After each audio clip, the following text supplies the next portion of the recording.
비명을 질렀어요. 너무 기다리던 말이라 그런지 오히려 믿기지가 않더군요. 몇 번이나 그녀에게 확인을 했고 그때마다 결혼하자며 제가 듣고 싶은 말을 해주더군요. 결혼을 하기로 결정이 나자마자 혹시나 말을 번복할까봐 바로 결혼식을 추진했어요. 코로나 바이러스 때문에 예식장을 잡을 수도 하객을 초대할 수도 없는 상황이라 가게에서 저희끼리 소수의 관객만 초대해 결혼식을 올렸어요. 장인 장모님이 되실 두 분은 해외에 계셨기에 불참하셨고 저희 아버지와 이모들, 친한 친구 몇 명만 초대해서 간소하게 결혼식을 올렸는데 저는 오히려 진짜 축하해줄 사람들만 모였기에 더 좋은 느낌이었어요. 파릇파릇 젊을 때 결혼식을 하는 것도 좋겠지만 인생은 어느 정도 살고 여생에 대해 생각할 수 있는 나이에 하는 결혼식도 너무 좋았습니다. 그 여자의 얼굴이 20대처럼 탱탱한 건 아니었지만 깊어진 눈빛이 더 분위기 있고 좋았어요. 정말 결혼식 날 그 모든 것들이 너무나 잘 어울렸고 웨딩드레스를 입은 그 여자의 모습이 너무나 아름다웠어요. 그렇게 저는 초등학생 때부터 혼자 짝사랑했던 여자와 결혼까지 하게 됐었어요. 정말 기분이 이상하더군요. 하늘이 맺어준 인연이 틀림없다는 생각도 들고요. 그 여자와 함께하는 하루하루가 정말 꿈만 같은 그런 날들이었어요. 저는 결혼을 하고 집의 경제권을 그 여자에게 모두 넘겼어요. 저희 부모님도 그러셨고 제가 돈 관리는 잘 못하기도 했거든요. 게다가 아내가 보험업을 하고 있으니 저보다 경제관념이 더 있을 거라고 여겨서 그렇게 했어요. 처음엔 그 여자도 경제권을 안 받으려고 하더라고요. 왜 나한테 다 맡겨? 네가 번 돈은 네가 관리해. 네가 그동안 힘들게 번 돈이잖아. 우리 이제 부부잖아. 너랑 나 이제 한 배 탔다고. 그러니까 내가 너 믿어야지. 너도 나 믿고. 그거야 당연한 건데. 고마워 종혁아. 우리 행복하게 잘 살자. 남들보다 늦게 시작했으니까 더 행복하게 살아야 해. 알았지? 그 여자는 자기를 믿어줘서 고맙다고 했고 그런 그녀를 저는 정말 다 믿었어요. 돈까지 맡길 정도로요. 멍청하고 순진하게 말입니다. 결혼하고 한 달 정도 지났을 때 아내가 제가 들어놓은 보험들을 한번 봐야겠다고 하더군요.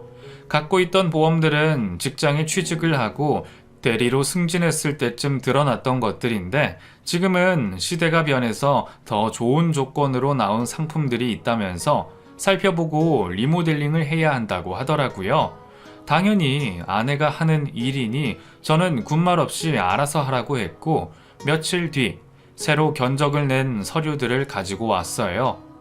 이거랑 이거는 보장이 너무 적게 잡혀 있어서 추가로 넣어야 하는 거고 우리 노후 때문에라도 연금보험도 하나 넣어야 될 것 같아. 화재보험이랑 당신 치아보험도 추가하고 아내는 대여섯 개의 상품을 추가로 넣어야 한다고 했고 금액을 다 합치니 보험금이 100만 원이 넘어갔어요. 이렇게나 많이 넣어야 한다고? 당연하지. 전부 다 필요한 것들이야. 앞으로 무슨 일이 있을 줄 알고. 지금은 카페가 잘 되지만 언제까지 잘 될지도 모르고 각종 위험들에 다 대비를 해야 안심이 되지 않겠어? 금액이 조금 부담스러워서 한마디를 했더니 아내는 10마디를 하더라고요.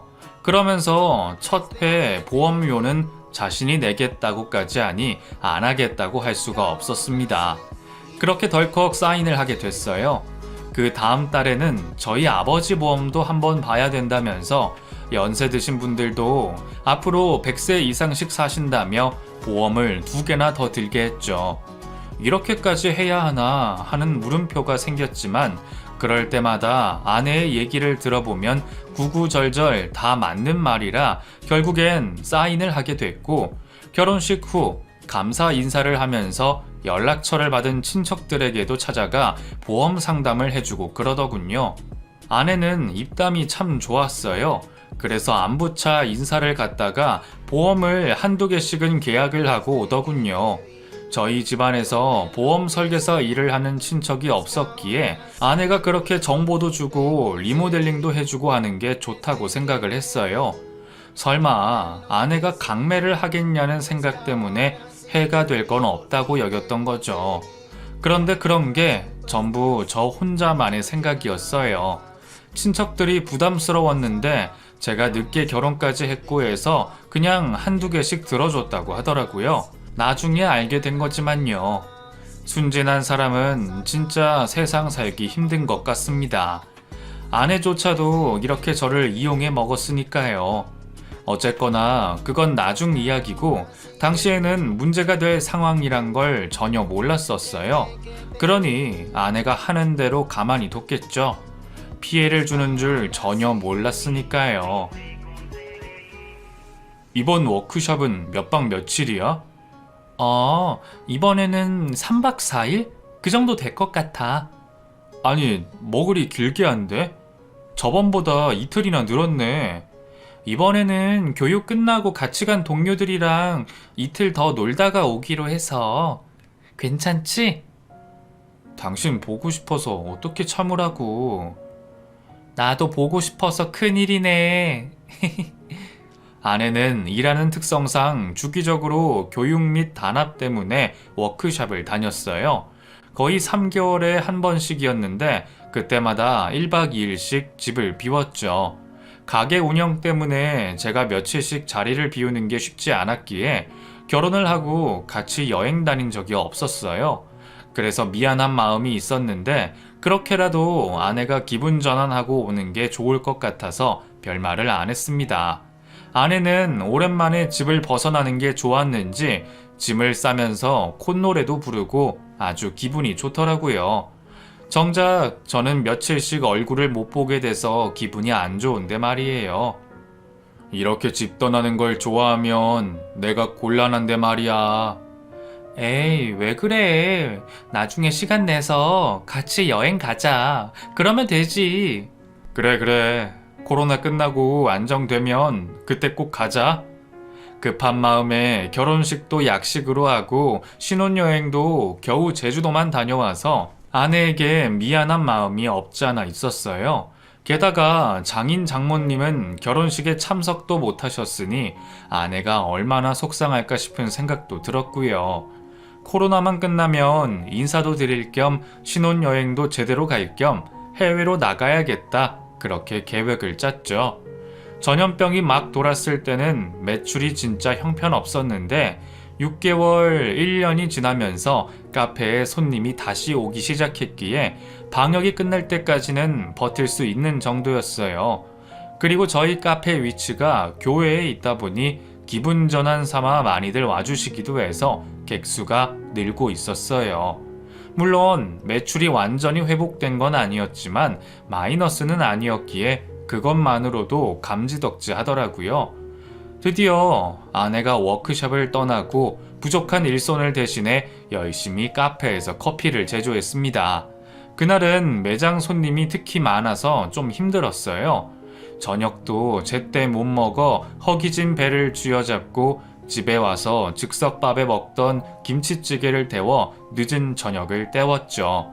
식사를 마치고 시원한 맥주를 하나 들고 TV를 켰습니다. 아내와는 통화도 했고 동료들과 담소를 나누는 중이라는 메시지도 받았기에 편하게 어울리라고 전화도 걸지 않았죠. TV에는 자정 마감 뉴스가 흘러나오고 있었는데 마침 벚꽃이 만개에 사람들이 구경하고 있는 장면이 나오더군요. 카페 근처에도 벚나무가 있어서 바람에 흩날리는 게 정말 장관이었거든요.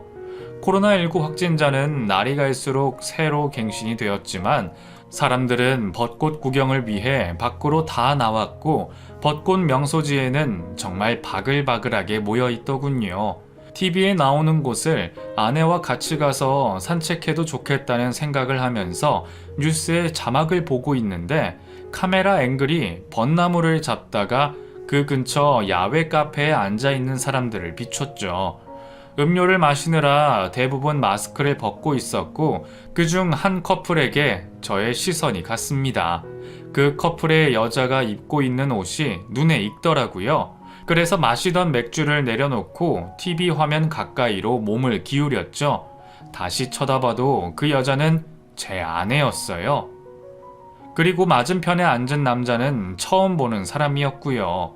이내 두 사람은 이동을 하려고 하는지 일어나더니 아내가 남자의 팔에 팔짱을 끼는 모습까지 비치고 화면이 바뀌었어요. 내가 본 장면이 이해가 안 돼서 한참 멍하니 있었습니다. 그리고 다시 생각을 해봤죠. 아내가 워크숍을 간 게 아니라 다른 남자를 만나러 갔구나 하는 결론이 났어요. 어이가 없더군요. 저는 당장 아내에게 전화를 걸었지만 제 전화를 안 받고 전화를 넘기더군요. 기가 찼습니다. 당장 아내를 찾아가야겠더라고요. 그 길로 잠도 안 자고 저는 차를 몰아 뉴스에 나온 그 장소로 갔어요. 깜깜한 밤이라 길에는 아무도 없었고 해가 밝을 때까지 차에서 잠시 눈을 붙였어요. 아내가 외도할 거라고 한 번도 의심하지 않았기 때문에 내 눈으로 본 장면이 잘못 본 건 아닐까 하는 생각도 들었어요. 하지만 아까 본 그 얼굴은 분명히 아내였고 옷도 틀림이 없었어요.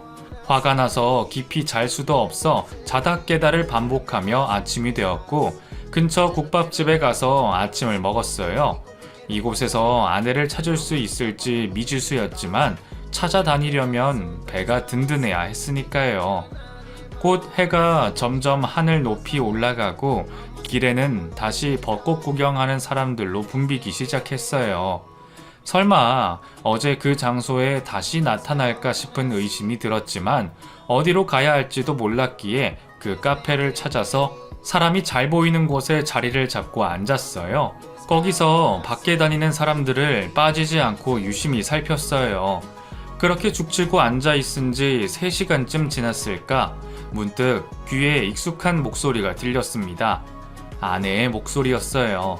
저는 얼른 선글라스를 끼고 주변을 살폈고 이내 어떤 남자에게 팔짱을 끼고 커피를 주문하는 아내의 모습이 보이더군요. 그 모습을 보는 순간 몸에 피가 다 빠져나가고 머리털이 모조리 곤두서는 기분이 들었어요. 이건 또 무슨 개떡 같은 상황인지 갈 곳이 없어서 카페에 죽치고 앉아 기다린 거지만 진짜 이 카페로 다시 올 줄은 꿈에도 몰랐거든요. 우리 저쪽에 앉자. 그래. 선글라스를 낀 채로 그들을 계속 주시했고 아무리 봐도 연인 같은 느낌은 없었어요. 오히려 부부 같다고나 할까? 이해가 안 되는 장면에 헛웃음이 계속 나왔습니다. 더는 두고 볼 수가 없어서 그 테이블로 갔어요. 테이블 앞에 멈춰 서서 선글라스를 벗자 내 얼굴을 알아본 그 여자가 사색이 되더군요. 어머, 너 여기 어떻게? 당신 뭐야? 이 사람 누구야? 누구냐고! 저는 여자에게 소리를 질렀고 그 여자는 귀를 막으면서 도망가려고 하더군요. 어제 뉴스에 너 나오더라. 이 남자랑 팔짱 끼면서 네가 왜 그 뉴스에 나와? 워크숍 간 거 아니었어? 어?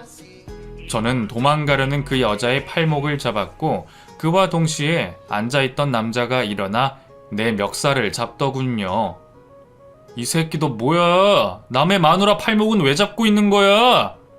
이거 놔. 누구 마누라라는 거야? 이 여자 내 부인이거든.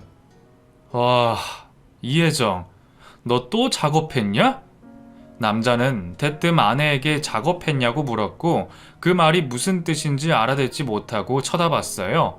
상황이 어떻게 돌아가는지 상황 파악이 되지 않아 어리둥절하고 있는데 그 남자가 갑자기 아내 머리칼을 잡더니 뺨을 왕복으로 때리더군요. 갑작스런 상황에 카페 안은 비명소리가 나고 남자 손님들이 와서 말리고 난장판이 됐습니다. 남자는 아내를 계속 때리려고 붙들고 저는 그런 아내를 제 뒤로 숨겨주고 아주 영화에서나 보던 일들이 벌어졌죠. 한참 엎치락 뒤치락을 하다가 경찰이 왔고 저희는 다 같이 경찰서로 가게 됐어요. 아내는 그 남자에게 맞아서 양 얼굴이 빨갛게 부풀었는데도 남자를 고소하지도 않고 합의하겠다고만 해서 그냥 경찰서를 나오게 됐어요. 어떻게 된 영문인지 도무지 이해가 안 됐고 저는 답을 들어야 했기에 얘기를 좀 하자고 했습니다. 결국 셋은 카페에 앉아서 얘기를 나누게 됐었어요. 이게 어떻게 된 건지 사실대로 얘기해. 나 정말 이 상황 이해 안 되거든? 왜 저 남자가 네 남편이라는 거야? 너 나랑 결혼식 올렸잖아. 하! 제 말을 듣고 있던 남자가 저를 비웃더군요. 그러더니 빨리 이실직고 하라면서 아내를 윽박질렀어요. 종혁아, 미안해. 미안하다는 말로 시작된 그 여자의 이야기를 들으면서 정말 기도 안 차더군요. 저와 결혼한 그 여자는 이미 결혼을 한 상태였어요. 네, 제가 유부녀와 결혼을 했던 거더라고요. 남편이 일 때문에 해외로 나가 몇 년 한국을 떠난 사이에 우연히 저희 가게에 왔다가 저를 발견하고는 처녀 행세를 하며 연애도 하고 결국 결혼식까지 했던 거였어요. 너 제정신이야? 어떻게 결혼식까지 올릴 생각을 해? 네가 계속 결혼하자고 했잖아. 그래서 한 거지. 여자는 코로나 때문에 사람들이 모일 수 없다는 걸 악용해서 저를 이용해 먹으려고 겁대가리도 없이 결혼식을 올렸더라고요.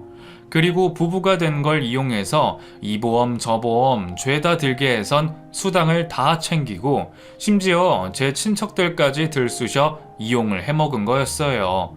거기에 또 제가 넘긴 경제권으로 온갖 쇼핑들을 다 하며 돈을 펑펑 쓰고 다녔더군요. 거기다 부모님이 해외에 계시다는 것도 다 거짓말이었어요. 결혼식 때 못 뵙는다 영상통화를 했던 사람들은 대역 알바를 쓴 사람들이었다는 말까지 들으면서 이 여자 진짜 대단하다 싶었어요. 너 도대체 어떻게 살았길래 그 모든 게 다 거짓이었다고? 나한테 어떻게 그럴 수가 있어? 어? 미안해 종혁아. 어이 형씨, 이 여자 완전 꾼이야. 당신처럼 당한 사람 몇 명 더 있어. 어디서 날건달 같은 놈이랑 결혼을 해서는 계속 옆에서 이죽거리며 말을 보태는 남자가 참 꼴보기 싫더군요. 내가 알던 그 순하고 참한 혜정이는 아무리 눈을 씻고 다시 쳐다봐도 그 자리에 없었어요. 맞아서 얼굴이 시뻘건 꼴사 나온 여자가 눈물을 흘리며 말도 못하고 그렇게 앉아 있었어요. 모든 상황을 알게 된 저는 더 이상 그 여자와 그 자리에 같이 앉아 있을 수가 없었어요. 그래서 아무 말도 없이 자리를 떴습니다. 너무나 억울한 상황이었지만 따지고 물을 정신도 없더라고요. 제대로 확인하고 알아보지 않은 저에게도 문제가 있었으니까요. 며칠 뒤에 저는 경찰서에 그 여자를 사기 결혼으로 신고했어요. 내 순정을 이렇게까지 짓밟은 그 여자를 도저히 그냥 둘 수가 없겠더라고요. 말로만 하는 사과 따위로는 전혀 분이 삭히지가 않았기에 법의 처벌이라도 받게 해야 했습니다. 다행히 증거들이 있어 사실혼으로 받아들여졌고 현재 법원에서 소송 중에 있어요. 모든 상황이 제게 유리한데도 그 여자는 바로 인정을 안 하더군요. 인간이란 게 참 웃기죠. 미안하다고 고개까지 숙이고 사과한 주제에 또 법으로 가니 지는 잘못이 없다고 하는 꼬라지라니 어디 끝까지 해봐라 싶어요. 네가 이기나 내가 이기나 두고 볼 겁니다. 그 여자가 계약한 보험도 모조리 해지하고 집안에 있던 그 여자 물건들도 모조리 다 갖다 버렸어요. 그 여자의 흔적들을 철저하게 싹 다 지웠죠. 친척들에게도 전화를 돌려 죄송하다고 사과를 하고 계약했던 보험들 다 해지하시라고 했어요. 저 때문에 일어난 해프닝이니 다시 원상복귀 시켜놔야죠. 지금도 생각해보면 참 어이가 없어요. 그 카페에서 다시 마주칠 줄은 정말 기대를 안 했거든요. 순진하게 속아 넘어가는 제가 하늘도 불쌍했던지 마지막에 그렇게 제 편을 들어주셨네요. 이제라도 빨리 알게 돼서 그나마 다행이라고 생각을 하고 있습니다. 아버지께도 죄송하고 이모한테도 죄송한 마음이 가득한 요즘입니다. 이대로 일이 잘 마무리되면 그 여자와의 인연도 끝이 나겠지만 해마다 벚꽃이 필 때면 생각이 날 텐데 어떡하나 걱정이 되네요. 결국 혼자 살아야 할 팔자인가 싶고 돌아가신 엄마께도 못난 아들이라 죄송한 마음만 듭니다. 당분간은 카페 일에 전념하며 텅텅 빈 통장을 다시 채워 넣을 생각입니다. 저에게 카페가 있어서 얼마나 다행인지 몰라요. 제 이야기는 여기까지입니다. 긴 글 읽어주셔서 감사합니다. 구독자분들도 사람 조심하세요. 작정하고 속이려고 하면 못 당합니다.